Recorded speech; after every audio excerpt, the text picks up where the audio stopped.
네, 길을 알려주는 이정표는 정말 중요합니다. 특히 예전에 내비게이션이 없었을 때는 도로나 또 이렇게 좌우에 있는 그 이정표를 잘 보고 가야만 했습니다. 만약 이정표를 놓치게 되면 어떻게 될까요? 가고자 하는 목적지에 이르지 못하고 또 방황하게 됩니다. 이것은 신앙 여정에서도 함께 적용해 볼 수가 있습니다. 우리 신앙의 이정표를 잘 보고 또 그 길로 계속 가야 하는데요. 만약에 우리가 신앙의 바른 이정표를 놓친다라고 한다면 우리의 신앙은 열심히 있을수록 오히려 어떻게 되는 것이죠? 목적지로부터 더 벗어나게 되거나 더 반대 방향으로 가게 되는 것을 보게 됩니다. 이런 의미에서 신앙의 바른 이정표를 보여주는 성경의 또 사건이나 인물들이 중요합니다. 특히 우리가 계속해서 살펴보고 있는 이 아브라함은 우리 믿음의 조상이라고 일컬어지지요. 또 그에게 하나님께서 언약하신 대로 이루어 가시는 그 신앙의 또 내용이 있고 성취가 있기 때문에 이 아브라함의 신앙은 그의 물론 실패와 실수도 있었지만 하나님께서 또 그를 세우셔서 믿음이 어떤 것인지 또 하나님의 마음을 알고 인격적으로 순종하는 그 순복이 무엇인지 더 나아가서 하나님께서 구원하시고자 그 계획하시고 또 그 구원의 방법으로 계시하시는 것이 무엇인지를 또 알려주시기 때문에 이제 이 신앙의 이정표로서 우리는 그 아브라함의 일생을 살펴보고 또 그 믿음을 또 그 순종을 또 하나님께서 그를 통해 알려주신 그 구원의 계획과 방법을 특별히 그 대속의 그 방법이죠. 지난주에도 여호와 이레의 그 내용을 살펴보았는데요. 그것을 우리가 보고 이렇게 가야 된다는 것이죠. 그 사람이 아니라 그 사람을 통하여 이제 알려주신 그 하나님의 바른 그 말씀의 길, 또 그 이정표를 보아야 한다라는 것입니다. 이제 본문을 보시면 아브라함의 그 아내 사라가 이제 소천하는 그러한 기록이 되어 있습니다. 이제 비록 죽음은 이 땅에서는 이별이지만 영원한 이별은 아니죠. 우리 성도들은 잘 알고 있지 않습니까? 우리가 이 땅에서의 생을 다하면 소천한다라고 하죠. 부르심을 받아서 하늘로 올라간다라는 것입니다. 물론 그 하늘이 눈에 보이지 않지만 성경은 분명히 실제하는 장소로서 이제 성경은 낙원이라고도 우리가 알게 이제 알려주십니다. 그리고 이제 우리의 영혼이 몸과는 분리된 영혼이 있고요. 주님 다시 이 땅에 오시면 이제 우리의 몸이 부활하게 되어서 또 새하늘과 새 땅으로 이제 완전하게 완성된 그 하나님 나라에서 영원토록 살게 되는 것이죠. 그렇기 때문에 잠깐의 이별입니다. 그렇지 않습니까? 그 죽음 가운데 이제 아브라함은 슬퍼하고 또 그렇게 그 모든 이 사건에 대해서 생각하였던 것을 보게 됩니다. 그렇지만 이제 이 아브라함에게는 아직 남아서 이뤄야 할 사명이 있었습니다. 하나님께서 그에게 약속하신 후손과 복에 대한 성취는 이제 그 앞에 부분적으로 이루었지 않습니까? 이삭을 낳고 기르게 되었고 또 하나님께서 또 복 주시고 또 그 장차 이제 그 많은 또 그 복의 내용과 또 후손들을 통한 그 역사가 있지만 그럼에도 이제 후손과 또 이 복에 대한 약속의 성취를 보게 되었습니다. 그런데 한 가지 아직 확실하게 또 부분적으로 보지 못한 그러한 약속이 남아 있었습니다. 그것은 바로 땅에 대한 약속이지 않습니까? 하나님께서 아브라함을 부르신 이후에 창세기 15장 7절에 보시면 이렇게 그 언약 가운데 약속을 하셨죠. 또 그에게 이르시되 나는 이 땅을 내게 주어 소유를 삼게 하려고 너를 갈대아인의 우르에서 이끌어낸 여호와니라. 분명히 하나님께서 땅에 대한 약속을 하셨습니다. 그러니까 약속의 땅 동쪽에 살고 있었던 아브라함을 서쪽으로 이동시키셔서 그 땅을 이제 보여주시며 또 그 땅을 주시겠다라고 분명히 약속을 하셨습니다. 먼저 이 성경의 땅이다라고 하는 것 그리고 이 땅에 대한 약속을 하셨다라는 것은 왜 하셨는가 또 무엇을 목적으로 또 어떤 어떤 모습으로 회복하시려고 그러한 땅에 대한 약속을 하셨는가라는 것을 우리가 간단하게 살펴보고 본문에 들어가기를 원하는데요. 여러분, 처음 이 세상을 창조하시고 하나님께서 이제 사람을 두게 하신 그 동산이 있죠. 어떤 동산이죠? 에덴 동산, 그 땅이죠. 그 땅에 하나님께서 함께 하시고 임재하시고 사람을 또 하나님의 형상으로 창조하셔서 다스리게 하시고 교제하시는, 그러니까 에덴 동산은 그 처음에 이 천지를 창조하시고 이 땅 가운데, 이 지구 가운데 만드신 정말 하나님께서 그 원형으로 보여주신 그 원래의 창조의 목적을 담은 그러한 땅이었다라는 것입니다. 그래서 그곳은 성전이었고 그것을 이제 힘써 하나님의 사명을 감당하며 이루어가야 할, 그리고 온 세계를 확장해야 할 아담에게 주어진 그러한 땅이었다라는 것을 보게 됩니다. 그런데 이제 인류의 타락으로, 아담의 타락으로 말미암아 죄가 들어오면서 이제 쫓겨나게 되었죠. 동쪽으로 쫓겨나게 되었죠. 이제 문이 딱 지키는 또 딱 그런 것으로 이제 들어가지 못하는. 그런데 하나님께서 거기서 끝내셨는가? 아닙니다. 구원의 약속도 하시고 이제 특별히 그 구원의 약속이 점점 발전하고 더 확장되어져 나갈 때 아브라함을 부르셔서 동쪽에 살고 있던 아브라함을 약속의 땅 서쪽으로 이제 이동케 하셔서, 물론 완벽하게 에덴의 회복은 이루어지지 않죠. 성경 역사를 봐도 다 이스라엘이 또 실패하고 또 넘어집니다. 그렇지만 그럼에도 불구하고 이 에덴은 하나님께서 사람을 창조하시고 두게 하셔서 삶의 터전으로 뿐만 아니라 하나님께서 함께 하시는 성전으로 해서 원래 보여주신 그 하나님의 동산이었고 땅이었다라는 것입니다. 그래서 이사야서 51장 2절로 3절에 보시면 이러한 내용이 있습니다. 너희의 조상 아브라함과 너희를 낳은 사라를 생각하여 보라. 아브라함이 혼자 있을 때에 내가 그를 부르고 그에게 복을 주어 창성하게 하였느니라 하고, 이어서 놀랍게도 에덴에 대한 말씀이 나옵니다. 나 여호와가 시온의 모든 황폐한 곳들을 위로하여 그 사막을 에덴 같게 그 광야를 여호와의 동산 같게 하였나니 그 가운데에 기뻐함과 즐거워함과 감사함과 창화하는 소리가 있으리라. 이렇게, 물론 이사야 때는 아브라함 때로부터 천몇 년이 더 지난 때 이러한 또 말씀을 하십니다. 그러니까 그 사이에도 에덴의 회복은 일어나지 않았다라는 것입니다. 물론 아브라함에게 이제 본문에서 1차적인 약속의 성취가 사라를 장사 지내는 땅으로 이제 실소유지로 삼게 하시고, 또 400년 후에 애굽에 종살이하던 아브라함의 후손들인 이스라엘 백성들이 가나안 땅에 들어와 정복하게 하시고, 또 그 후에 다윗과 솔로몬 시대에는 성전을 진짜 짓거든요. 성전을 지어서 하나님의 영광이 임재하여 그 영광스러운 모습이 이제 발현되는 듯 했지만, 솔로몬 이후에는 나라가 분열되고 막 망가지지 않습니까? 그 이후로는 포로가 되고 막 다시 회복되지만, 이게 정말 인류의 역사는 에덴의 회복을 이루어가지 못하는 역사로 이렇게 나타나는 것을 보게 됩니다. 그럼에도 불구하고 하나님은 이사야나 또 여러 선지자를 통하여 이 땅에 대한 회복의 말씀을 하십니다. 물론 그 땅에 대한 회복의 궁극적인 성취는 예수 그리스도 안에 있고, 그 다음에 완벽한 완성은 새하늘과 새 땅으로 아직 우리가 기다리는 중이지요.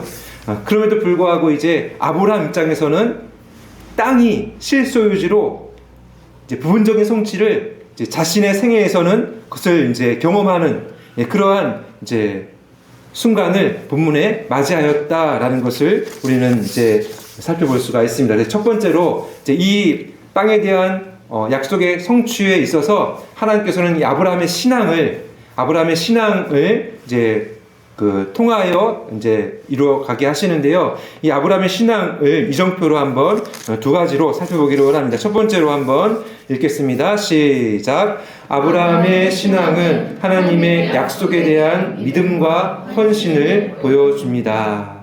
그러니까 하나님께서 땅에 대한 약속을 수십 년 전에 했지만 아직 이루어지지 않고 있는 그 상황에서, 특히나 함께 하였던 사라가 죽은 그 상황에서 또 아브라함은 하나님의 그 약속에 대한 그 아직 성취되지 않고 있었던, 물론 부분적이지만 그것을 믿고 있는 상황이었다라는 것입니다. 그래서 이 사라가 죽었을 때 아브라함이 그 죽음을 통하여 그때 이 사라를 장사 지낼 그 땅에 대한 딱 생각과 연결되면서 분명히 이제 하나님께서 깨닫게 해주셨겠죠. 아, 이 땅을 이제 실소유해야 한다라는 그러한 약속에 대한 그 믿음과 함께 이 땅을 소유하려는 헌신을 이제 본문을 통하여 하게 되는 것을 보게 됩니다. 4절을 한번 다 같이 읽겠습니다. 시작. 나는 당신들 중에 나그네요 거류하는 자이니 당신들 중에서 내게 내장할 소유지를 주어 내가 나의 죽은 자를 내 앞에서 내어다가 장사하게 하시오. 여기 지금 이제 사라가 이제 소천했을 때는 가나안 땅에 산 지 한 62년이 지난 때입니다. 근데 그때까지도 아브라함에게는 소유지가 없었습니다. 근데 왜 이렇게 소유지가 없었느냐 하면은 이 고대 시대의 원주민들 입장에서는요, 이 땅은 단순한 땅이 아니라 기업입니다. 그러니까 상속시켜 주어야 할 그런 그 땅이었습니다. 그리고 그 땅은 자신들의 삶의 터전이었고 삶을 자손들이 이어갈 그러한 너무나도 중요한 곳이었기 때문에 이방인들에게 함부로 팔아서는 안 되는 그러한 곳이었죠. 그래서 아브라함이 들어와서 산지 60년이 지나고 또 그들 함께 있었던 그 원주민들도 아브라함을 잘 알고 있었고 또 아브라함을 인정하고 있었지만 그럼에도 아브라함에게 이렇게 넘기지는 않는 것입니다. 단 이제 본문에서와 같이 허락을 합니다. 그러니까 장사 지낼 땅으로 빌려주는 겁니다. 그냥 장사 지내라. 그러니까 그렇게 이제 어떻게 보면은 배려이지만 그럼에도 그 이면에는 땅을 넘기는 것은 아닙니다라는 그런 이제 딱 벽을 세우는 거죠. 그렇지만 아브라함은 그들에게 또 겸손히 자세를 몸을 낮추면서 이것은 이 기회를 통해서 작은 부분이지만 실제로 소유해야 하는 그러한 그 사명도 있었기 때문에 물론 약속이지만 그 믿음과 또 하나님께서 그 주신 모든 여력을 가지고 헌신해야 하는 그러한 순간이었기 때문에 아브라함은 온유한 마음으로 인내하면서 그들에게 몸을 굽히며 요구합니다. 헷 족속이 자신들의 묘실 중에 좋은 곳을 택하여 장사 지내라고 하지만 그럼에도 다시 아브라함은 이렇게 말하죠. 7절로 9절입니다. 다 같이 읽도록 하겠습니다. 시작. 아브라함이 일어나 그 땅 주민 헷 족속을 향하여 몸을 굽히고 그들에게 말하여 이르되 나로 나의 죽은 자를 내 앞에서 내어다가 장사하게 하는 일이 당신들의 뜻일진데 내 말을 듣고 나를 위하여 소알의 아들 에브론에게 구하여 그가 그의 밭머리에 있는 그의 막벨라 굴을 내게 주도록 하되 충분한 대가를 받고 그 굴을 내게 주어 당신들 중에서 매장할 소유지가 되게 하기를 원하노라 하매. 몸을 굽히며. 그러니까 여기서는 진짜 이게 물러나면 되지 않고요. 그러니까 하나님의 뜻이 딱 들어왔기 때문에 지난주에 살펴보았지만 그 하나님의 그러니까 믿음이 있다라는 것은 그 하나님을 인격적으로 안다는 것이고 또 그 마음도 또 이렇게 그냥 지식으로만이 아니라 또 인격적으로 알게 된다라는 것이거든요. 그래서 믿음이 자란다라는 것은 또 하나님의 마음과 뜻에 대한 순복으로 연결되는 것이고요. 그렇기 때문에 이 아브라함은 분명히 사라를 장사 지내는 가운데 또 슬퍼하고 또 그 잠시의 이별을 또 고통스러워하지만 그럼에도 하나님의 그 약속, 남은 약속, 부분적인 그 성취, 땅에 대한 성취를 이제 이 사라를 장사 지낼 그 땅과 이렇게 딱 매치를 시키면서 이제 그 마음을 알기 때문에 하나님의 마음을 뜻을 알았기 때문에 이제 이 믿음을 가지고 행동하는 것이고 그 슬픔 가운데서도 행동하는 것이고 구체적으로 말하지 않습니까? 이 땅, 막벨라 굴 땅, 그리고 그 지역 구체적으로 딱 요구하는 것입니다. 그리고 이걸 대가를 치른다라는 것입니다. 대가를 치르고 실제로 소유하겠다라는 그러한 믿음에 따르는 헌신을 이렇게 확실하게 요구를 하는 것입니다. 이때 이제 그 땅 주인이었죠. 그 주인이 이제 나와서 그냥 또 장사 지내라고 하지만 또 아브라함은 몸을 굽히면서 12절 13절입니다. 다 같이 읽겠습니다. 시작. 아브라함이 이에 그 땅의 백성 앞에서 몸을 굽히고 그 땅의 백성이 듣는 데서 에브론에게 말하여 이르되 당신이 합당히 여기면 청하건대 내 말을 들으시오. 내가 나의 죽은 자를 거기 장사하겠노라. 맞나요?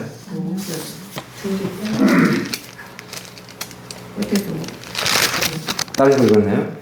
13절 다 같이 읽겠습니다. 시작. 그 땅의 백성이 듣는 데서 에브론에게 말하여 이르되 당신이 합당히 여기면 청하건대 내 말을 들으시오. 내가 그 밭 값을 당신에게 주리니 당신은 내게서 받으시오. 내가 나의 죽은 자를 거기 장사하겠노라. 예. 그러니까 밭 값을 당신에게 주리니 받으라는 그러한 것입니다. 그러자 이제 에브론이 여기서는 이제 말합니다. 뭐라고 말하냐면은 은 400세겔입니다 라고 합니다. 그러니까 은 400세겔이 정확히 어느 정도인지는 모르지만 이게 이제 그 주석을 보면은 이게 엄청난 금액이었대요. 이게 땅값으로는 이게 기본적인 땅값이 아니라 이게 엄청난 땅값이었다라고 하는 것입니다. 그런데 아브라함은 주저하지 않습니다.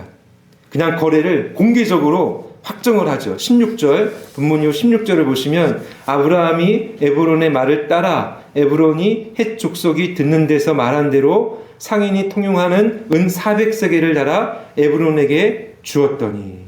그러니까 아브라함에게 있는 그 재산 중에 뭐 몇 분의 1인지는 모르겠습니다. 아무튼 엄청난 금액이었다고 하지만 아브라함 입장에서는요, 하나님의 약속이 부분적으로 성취되는 것은 자신이 갖고 있는 어떤 것과 비교할 수 없는 겁니다. 그리고 이미 하나님께서 약속하신 그 이면과 그 후대를 보면 이거는 정말 자신의 생애를 넘어서는 그 하나님의 그 언약에 따르는 복이 어마어마하거든요. 그리고 자신에게 이미 또 주어진 그러한 것도 어마어마하거든요. 그러니까 여기서 조금 헌신한다 해도 이거는 전혀 상관이 없는 겁니다. 이 약속에 달려있는 이 엄청난 것을 바라보니까, 소망하니까 그냥 자신에게 주어진 것 가운데 몇 분의 1일지라도 그냥 바꾸는 겁니다. 그만큼 하나님 나라의 그 가치를 알았기 때문에, 믿고 소망하기 때문에 헌신을 하는 것이죠. 하나님은 우리가 알다시피 예수 그리스도 안에서 이미 전부를 주신 겁니다. 아브라함도 지난주에 보셨지만 이삭, 자기 전부라고 할 수 있는 이삭을 드렸죠. 그렇지만 하나님께서는 마지막에 하지 말라고 하시고 어린 양이 아니죠. 순양을 딱 바치게 하면서 장래에 있게 될 그 구원자에 대한 예표로 그렇게 보여주시지 않습니까? 하나님은 우리의 구원을 위하여 예수 그리스도, 그분의 독생자, 사랑하시는 독생자 전부를 주신 겁니다. 하나님은. 근데 그거를 알고 있는 성도들이라고 한다면 하나님께서 또 원하시는, 또 하나님 나라의 사명이 담겨있는 그 큰 어떤 것에 대해서는 우리가 또 이렇게 시간과 또 이렇게 마음을 드리는 것은 아깝지 않은 거죠. 아브라함을 통해서 그것을 또한 우리가 살펴보게 되는 것입니다. 오늘날 우리 성도들에게는 정말 이루 말할 수 없는 하늘의 기업이 이제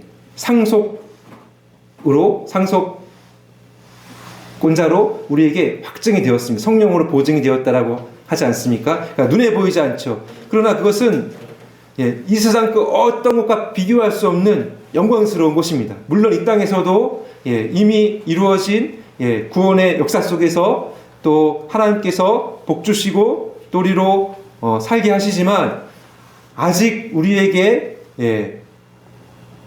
주시겠다라고 약속하신 것은 오지 않았고요. 그것은 이제 마지막 날에 완성으로 우리에게 오는 것이죠. 근데 그것을 바라보고 있다라고 한다면 우리의 마음은 어떻습니까? 믿음과 소망을 가지고 아브라함처럼 이렇게 하나님께 대해서는 그 하나님의 뜻에 맞는 그런 어떤 삶을 살아갈 것이고요. 또 사람들에게 대해서는 이렇게 막 이 본문에서와 같이 그 원주민들이 막 벽을 치고 또 이렇게 배려하는 것처럼 보이지만 막 이렇게 사실 불가능한 상황이었거든요. 이 땅을 얻는다라는 것은 그 문화와 그 상황에서는. 그러나 아브라함은 믿음과 소망을 끝까지 가지고 이것을 헌신함으로 이렇게 얻는, 사람들에 대해서는 참고 또 겸손하게 얻는 이 모습, 이것을 또한 우리 성도들이 또 신앙의 이정표로 또 볼 수 있어야 한다라는 것입니다. 그래서 마태복음 5장 5절 말씀을 보시면 우리 성도님들 잘 아시는 말씀이죠. 다 같이 한번 읽어보겠습니다. 시작. 온유한 자는 복이 있나니 그들이 땅을 기업으로 받을 것이미요. 예, 정말 하나님께 대한 믿음 또 소망이 있는 성도들이라면 분명히 하나님께서 땅을, 여기서 말하는 땅은 무엇이겠습니까? 하늘의 그 영원한 그러한 기업이고요. 그리고 이 땅에서 살아가면서 우리 삶의 기반과 울타리 가운데 또 공급해 주시는 그러한 것도 부분적으로는 포함되겠죠. 하지만 영원한 그 하늘의 삶과 새 땅을 바라보며 그것을 이미 우리에게 상속권을 주셨습니다. 때문에 그것을 얻게 하신다라는 그 복됨을 성도님들이 잘 아시고 또 이 땅을 살아갈 때에는 아브라함의 그 신앙의 이정표를 잘 보시고 가시기를 바랍니다. 두 번째로 우리 신앙의 모습을 한번 살펴보겠습니다. 시작. 아브라함의 신앙은 약속의 성취와 장래의 완성을 바라봅니다. 본문 창세기에는 잘 나와 있지 않지만 그 이면에 있는 아브라함의 그 신앙의 내용은 히브리서나 이렇게 그 신약 성경에서 설명해주고 또 드러내주고 있습니다. 그 중에 히브리서 11장 9절로 10절 그리고 16절은 이 아브라함이 갖고 있었던 그 믿음에 대해서 그 소망에 대해서 또 진짜 바라보고 있었던 그 약속의 성취와 완성에 대해서 이렇게 가르쳐주고 있습니다. 다 같이 한번 읽어보겠습니다. 시작. 믿음으로 그가 이방의 땅에 있는 것 같이 약속의 땅에 거류하여 동일한 약속을 유업으로 함께 받은 이삭 및 야곱과 더불어 장막에 거하였으니 이는 그가 하나님이 계획하시고 지으실 터가 있는 성을 알았음이라. 16절 이어서 읽겠습니다. 그들이 이제는 더 나은 본향을 사모하니 곧 하늘에 있는 것이라. 이러므로 하나님이 그들의 하나님이라 일컬음 받으심을 부끄러워하지 아니하시고 그들을 위하여 한 성을 예비하셨느니라. 히브리서는 한 성에 대해서, 하늘에 있는 예비하신 그 성에 대해서 가르쳐 주고요. 아브라함이 이 땅을 살아가면서 물론 부분적인 약속의 성취도 헌신함으로 또 사명감을 가지고 이렇게 보았지만 그것이 아니라 영원한 하늘의 도성을 바라보았다라고 그렇게 가르쳐 주고 있습니다. 그리고 또 계속 나그네로 살았다라고 하죠. 그러면서 동일한 약속을 유업으로 함께 받은 이삭 및 야곱과, 그러니까 이삭 및 야곱도 함께 있었습니다. 아브라함이 175세에 소천하는데요. 이삭은 60세에 야곱을 낳습니다. 그러니까 야곱이 15살 때까지 함께 있었던 거예요. 함께 장막을 치고. 물론 그 소유지로는 막벨라 굴 그거밖에 없고 그냥 나머지는 천막을 치며 거류민으로 주민등록이 이 땅엔 없는 거예요. 그렇게 살았다라는 거예요. 그렇게 살 수 있었던, 그렇지만 그렇게 살면서도 그 자신의 삶에 대해서 이렇게 후회하지 않고 또 이렇게 부끄러워하지 않았던 것은 하나님께서 약속하신 영원한 본향, 하나님께서 예비하신 그 하늘에 예비하신 성을 바라보았기 때문이다 라고 성경은 가르쳐주고 있습니다. 그래서 히브리서 13장 14절에서도 보시면 우리가 여기에는 영구한 도성이 없으므로 장차 올 것을 찾나니, 그러니까 여기에는 영구한 도성이 없는 겁니다. 우리 성도들도 마찬가지입니다. 물론 이 태어나고 자란 이 땅에서 이제 이 주민등록이 있어서 살지만 우리의 영원한 주민등록은 어디에 있다? 하늘에 있다라는 것입니다. 그리고 이제 이 땅에서도요, 이미 우리는 하나님 나라를 살고 있습니다. 그 나라가 어떻게 이루어졌습니까? 어떤 한 지역에서 구약시대처럼 어떤 한 지역을 구별해서 지금으로 말하면 이스라엘 지역? 그게 아니죠. 신약시대에 들어와서는 이 모든 언약의 성취는 다 그리스도 안에서 이루어졌고요. 또 눈에 보이는 어떤 영역과 지역을 넘어섭니다. 그러니까 성령의 능력으로 복음의 역사로 하나님 나라가 영적으로 또 권능으로 임하였고 확장되고 있다라고 성경은 가르쳐주고 있는 것입니다.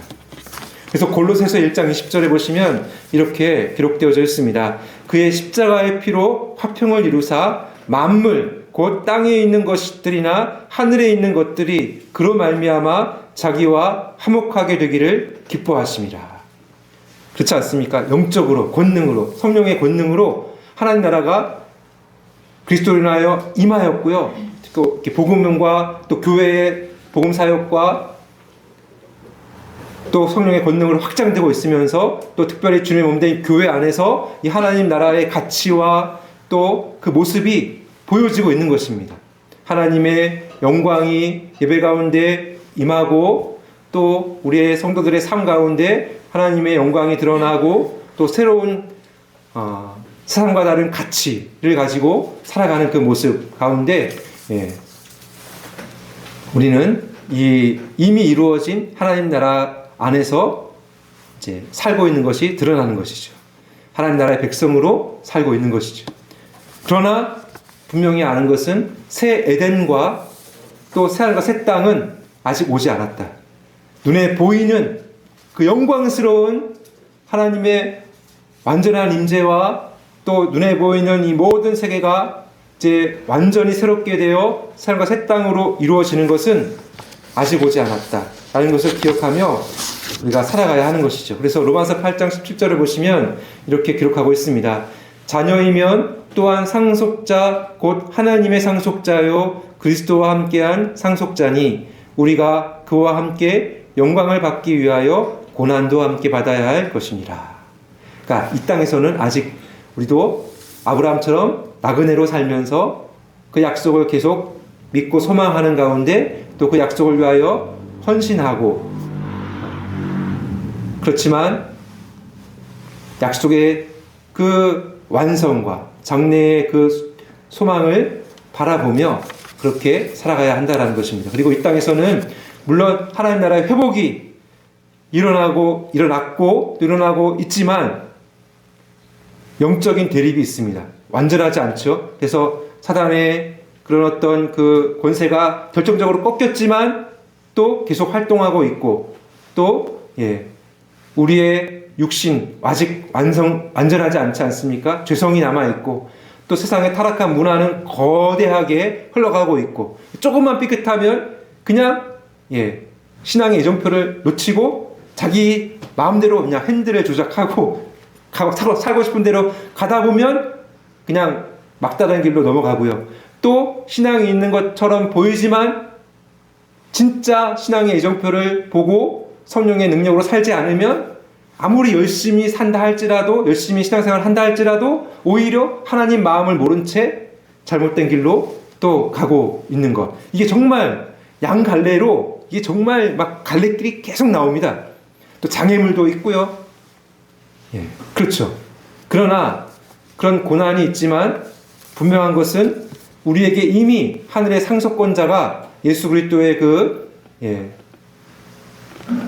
십자가의 공로로 주어졌고 또 성령으로 보증되어서 하나님 아버지의 그 사랑 속에서 우리는 확증하고 그리고 하나님의 자녀로 산다라는 것입니다.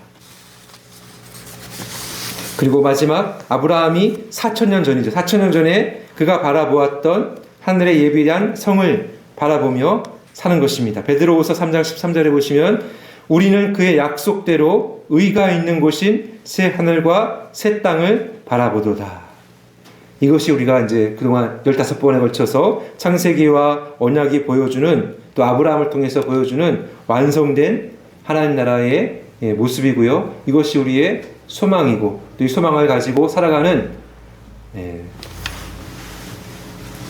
삶 가운데 이제 우리는 믿음과 또 순복, 또 헌신을 가져야 한다라는 것입니다. 이제 말씀을 마무리하겠습니다. 땅에 대한 약속의 궁극적인 성취는 하나님께서 이루십니다. 그 말씀이 요한계시록 21장 5절로 7절에 보시면 이렇게 나오고 있습니다. 다 같이 한번 읽겠습니다. 시작. 보좌에 앉으신 이가 이르시되 보라 내가 만물을 새롭게 하노라 하시고, 또 이르시되 이 말은 신실하고 참되니 기록하라 하시고, 또 내게 말씀하시되 이루었도다. 나는 알파와 오메가요 처음과 마지막이라. 내가 생명수 샘물을 목마른 자에게 값없이 주리니 이기는 자는 이것들을 상속으로 받으리라. 나는 그의 하나님이 되고 그는 내 아들이 되리라. 보라 내가 만물을 새롭게 하노라. 이때 온 우주 만물이 새롭게 되고요. 또 지금 우리가 보이지 않는, 우리 영원히 이제 소천하면 갈 그 하늘이 정말 통합되어서 눈에 보이는 산과 새 땅으로 다 이제 완벽하게 다 이제 통합되어 이루어져서 우리는 그곳에서 하나님의 백성이요 자녀로 하나님을 즐거워하며 기뻐하며 영생 복락을 누리게 될 것입니다. 그리고 그 때까지는 이 땅에서는 이미 이루어진, 예수 그리스도 안에서 이루어진 그 영적이며 권능으로 임하였고, 또 회복의 역사가 일어나고 있는 그 가운데서, 또 교회 가운데서 살지만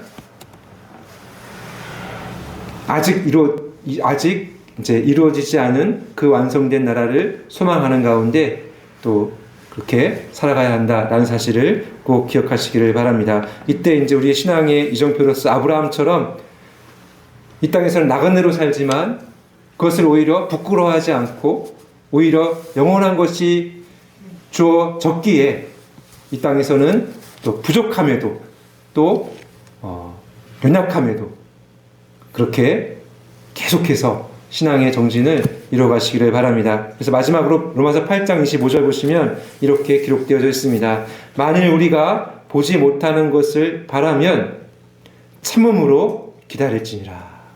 참음으로 기다릴지니라. 그러니까 이 땅에서 다 누리려고 하지 않는다라는, 다 이 땅에 있는 좋은 것도 다 부분적인 것이지 않습니까? 그 하나님의 영광과 비교하면 정말 작은 것이고 또 그것을 가리켜주는 어떤 것이지요. 그러나 그것이 많고 적고를 떠나서 어떤 좋은 것도 많지 않습니까? 근데 그것이 있건 없건 그것을 다 내가 누리지 않아도 되고요. 또 그것에 집착하지 않아도 됩니다. 있으면 감사함으로 잘 누리고 또 하나님께 영광을 올려드리고 결코 하나님보다 하나님 주신 것에 마음을 빼앗기지 않고 살아가야 되는 것이죠. 그리고 이제 마지막 사진으로 보시면 여기 이제 천국 앞에 있는 천국 문 앞에 있는 그 사람에 대한 그 모습이 있습니다. 이건 지어낸 그 사진이고 이야기입니다. 앞서도 말씀드렸지만 눈에 보이지 않는 그 하늘을 우리는 볼 수 없습니다. 어떻게 보면 그림으로 나타낼 수가 없어요. 유일한 한 사람이 있어요. 갔다 온 사람. 누굴까요? 사도 바울이 고린도후서 12장에서 자기는 삼층천, 유대인들이 말하는 삼층천이 바로 그 하늘이거든요. 낙원이거든요. 죽으면 가는 그 실제하는 장소. 거기를 갔다 왔어요. 자기가 말로 효용할 수 없는, 말할 수 없는, 이루 말할 수 없는, 말로 표현할 수 없는, 뭔가 들었는데 말로 이렇게 할 수 없는, 갔다 왔어요. 근데 짧게 끝납니다. 짧게 끝내요. 근데 아무튼 그곳이 있는데요. 그것을 이제 간다라고 했을 때 우리가 무엇을 가지고 가겠습니까, 여러분? 이 땅에서 우리가 가장 좋은 것을 대표하는 것이 무엇일까요? 오늘날에는 황금이지 않겠습니까? 쾌락도 있을 수 있고 또 이런 것도 있을 수 있고 그런데 그 모든 것은 다 요즘에는 다 물질이면 다 누릴 수 있잖아요. 여러분, 얼마 하면 되겠어요? 요즘으로 말하면 10억? 10억 좀 그런가? 10억? 아니 100억? 이렇게. 관리도 못해요. 관리도 못하고. 아무튼, 가장 그 좋은 것의 총화라고 할 수 있는 황금을 아무리 많이 갖고 추구한다 할지라도요, 그 하나님 하늘에 가면은 어떻습니까? 그 앞에 있는 천사, 이건 지어낸 이야기라고 저도 이제 말씀드릴 것입니다. 천사가 뭐라고 말하겠습니까? 그 사람 보고 황금을 계속 추구했어요. 좋잖아요. 나쁘지. 그게 그 자체가 나쁘고 좋다라는 게 아니지 않습니까? 그것에 대한 마음이 나쁘고 좋은 거죠. 그 마음에 집착하는 것은 하나님보다 더 그것에 집착하면은 하나님과 동등하게 황금을 신으로 섬기는 거죠. 그건 나쁜 것이고 우상숭배죠. 근데 아무튼 이 좋은 것만을 추구하다가 갔는데 천사가 뭐라고 말하냐면은, 야, 벽돌 갖고 뭐하게? 천국에서는 벽돌이에요, 그냥. 예. 야, 이렇게 건축재료 뭐하러 갖고 왔어? 이렇게 말한다라는, 그 지어낸 이야기가 있었다라는 것입니다. 예. 우리가 하나님 나라를 산다라고 했을 때는, 하나님 나라의 가치를 가지고 하나님 나라의 백성으로 산다라고 했을 때는, 아무리 좋은 것이다 할지라도요, 영원히 좋은 것은 저기 있고요, 이 땅에서는 영원한 게 없어요. 찾으려고 해도 없어요. 그 때문에 아무리 좋은 것도 있으면 좋지만 없어도 되는, 땡겨서 쓰지 않는, 또 집착하지 않는 삶으로 기다리며 살 수 있어야 한다.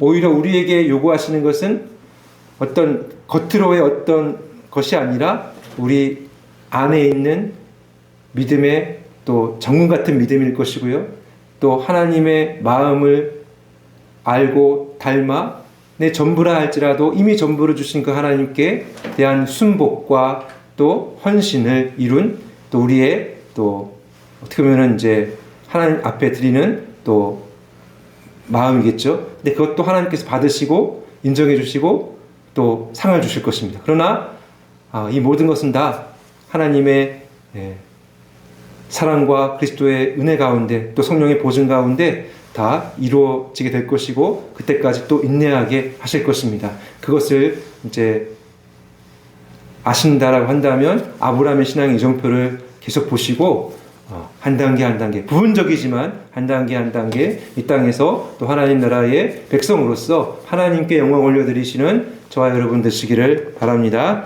기도하시겠습니다.